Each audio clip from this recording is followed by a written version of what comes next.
रब्बी इश्रह ली सदरी वयस्सिर ली अमरी वहलुल उक़दतम मिन लिसानी यफ़क़हू क़ौली रब्बी ज़िदनी इल्मा रब्बी ज़िदनी इल्मा रब्बी ज़िदनी इल्मा।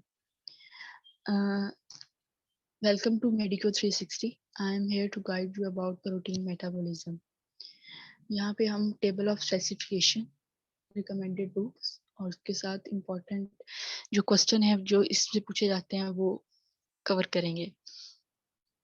सबसे पहले अगर आप टेबल ऑफ स्पेसिफिकेशन देख लें तो वेटेज जो है वो इसकी अच्छी खासी है इस टॉपिक की। 7 एमसीक्यूज और 1.5 एससीक्यू जो है वो इस टॉपिक से कवर होगा।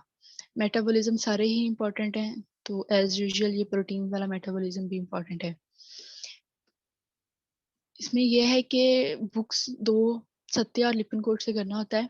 सत्या का एक ही चैप्टर है, चैप्टर नंबर 15 वो कंप्लीट करना होता है, और लिपिनकोट के चैप्टर नंबर 19 और 20 ये कंप्लीट करने होते हैं। सत्या में चीज़ें ना बड़ी अच्छी लिखी हुई हैं, मतलब लैंग्वेज ईजी है, और लिपिनकोट पे चीज़ें बड़ी स्टैंडर्ड से लिखी हुई हैं, ना कुछ एक्स्ट्रा एक्सप्लेन किया गया है ना कुछ कम किया गया है। तो दोनों बुक्स पे बहुत मजे का ये टॉपिक लिखा हुआ है। अगर हम इसके इम्पोर्टेंट टॉपिक्स देखें, सबसे पहले लिपिनकोट सत्या के लिहाज से देख लेते हैं कि क्या क्या चीज़ें जो हैं वो इम्पोर्टेंट हैं। सत्या के हमने एक ही चैप्टर करना है, चैप्टर नंबर 15। तो उसमें जो पहली दो फिगर्स हैं 15.1 और 15.2 वो अच्छे से करनी है। उसके बाद आ गया मैकेनिज्म ऑफ ट्रांसअमाइनेशन, ये करना है। Sources, function and transport of ammonia. Ammonia का क्वेश्चन जो है ये बहुत दफ़ा पूछा जाता है।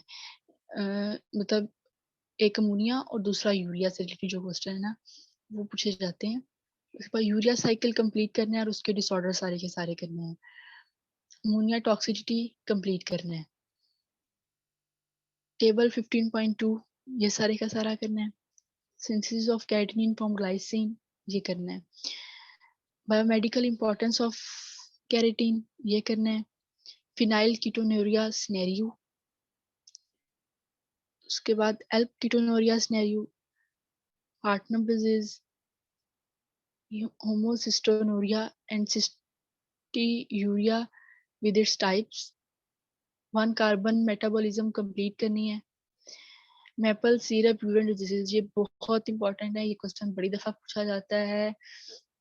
ये ना वाइवास के लिहाज से बहुत इंपॉर्टेंट डिजीज है। इसमें जो सर जो है ना वो डिजीजेस को डिस्कस करते हैं, मतलब सिनेरियो बनाते हैं और वो इस क्वेश्चन को करते होते हैं। बेसिकली डिफरेंट जो टेस्ट है ना वो इन डिजीजेस में से रिलेटेड है, जो हम सेकंड ईयर में करते हैं और कुछ फर्स्ट ईयर में किए भी हुए हैं, तो वो इन डिजीजेस से होते हैं related. Maple syrup urine disease, तो ये वाइवा में अगर हॉस्पी का वाइवा हो तो भी इम्पोर्टेंट है, और वैसे भी वाइवा और थ्योरी के लिहाज से भी इम्पोर्टेंट है। सिंथेसिस ऑफ बायोजेनिक एंड पोलियमाइंस और टेबल 15.6 करना है एमसीक्यूज के लिए। अच्छा, इसमें अगर सत्या के लिए का देखें ना हम, तो अमोनिया यूरिया का टॉपिक कंप्लीट ही तकरीबन होता है जो अच्छे से करना होता है। यूरिया की टॉक्सिसिटी भी होता है। यूरिया साइकिल जो है ना वो इम्पोर्टेंट क्वेश्चन है, वो पूछा जाता है। उसके बाद जो सिनेरियो बेस्ड क्वेश्चन है ना वो इस चैप्टर से की जो डिजीज है ना वो बहुत इंपॉर्टेंट है। हार्टनम सिंड्रोम बहुत दफा पूछा गया है, पास पेपर्स में काफी दफा आया हुआ है। पिन कोड के लिहाज से देखें तो उसके 2 चैप्टर्स करने हैं, 19 और 20 दोनों कंप्लीट करने हैं। जो उसमें से ज्यादा इंपॉर्टेंट चीजें हैं वो फिगर 19.3 है, यूबिक्विटिस प्रोटीसोम सिस्टम फ्रॉम प्रोटीन डिग्रेडेशन, ये करना है। प्रोटीन डिग्रेडेशन कंप्लीट करनी है। ये ग्राफ है, वही पुरानी बात लिख के याद करेंगे तो याद रहेगा, जितनी प्रैक्टिस करेंगे लिख लिख के उतना ज्यादा ही फायदा है। फिगर 19.9 करनी है।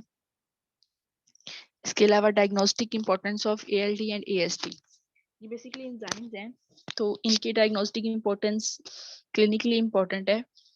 टेस्ट का सर कह सकते हैं कि मतलब कौन से टेस्ट हमने परफॉर्म करवाया, कोई टेस्ट परफॉर्म करवाया उसमें ये ज्यादा है तो हम क्या डायग्नोस कर सकते हैं। तो ये डायग्नोस्टिक के लिहाज से ना ये दोनों एंजाइम बहुत इंपॉर्टेंट है। उसके बाद आ गया जी हाइपर अमोनीमिया, ये करना है। ये लिपिन कोड पे है सिर्फ, मतलब सत्या पे इतना मजे का नहीं लिखा हुआ, यहाँ अच्छा लिखा हुआ है, तो ये अच्छे से करना है, ये टॉपिक इंपॉर्टेंट है। इसके बाद फिगर 20.2 चैप्टर नंबर 20 स्टार्ट कर लिया हमने। फिगर 22 अच्छे से करनी है। Steps of catabolism of branch chain amino acid, ये भी एक फ्लो चार्ट है, वो अच्छे से करना है।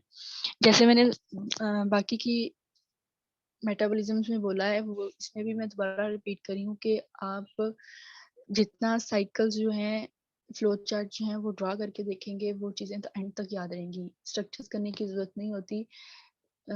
हर स्टेप का जो एंजाइम है, स्पेसिफिक एंजाइम याद हो आपको, रिएक्टेंट्स और प्रोडक्ट्स अच्छे से याद हो, कौन सी डिजीज रिलेट कर रही हैं उससे, क्या एंजाइम की डेफिशिएंसी किसकी कॉम्बिनेशन काज करके कौन सा डायग्नोस्टिक टेस्ट दे देंगे, ये सब कुछ अच्छे से करना है।